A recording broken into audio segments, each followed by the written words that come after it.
Біләсіз сонда деймін да, 150 жылдан кейін мына өмірде 8 миллиард адам өмір сүріп жатыр. 150 жылдан кейін ешқайсымыз болмайды екенбіз ғой. Тіпті сенің бала-шағаң да өмірде болмайды. Сені даже прикинь, еске алатын адам да болмайды екен ғой. Сенің жинап жүрген мал-мүлкің мүлдем ол да жоқ. Басқа біреу қолданып жатыр. Тұрып жатқан үйіңде вообще бір танымайтын бір біз көрмеген адамдар өмір сүріп жатады. Біз жаға жыртысып, таласып тапқан дүниеміз мүлдем басқа бір адамдар қолданып жүреді.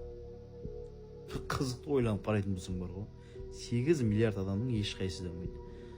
Сол себепті осы өмірді армандағанша өмір сүріп, настроениемен, позитивпен, көңіл күймен, бәрі уақытша кейін еске түсіріп, және де бір Раббыңа қайтатын күнде есіңе түсіріп өмір сүру керек.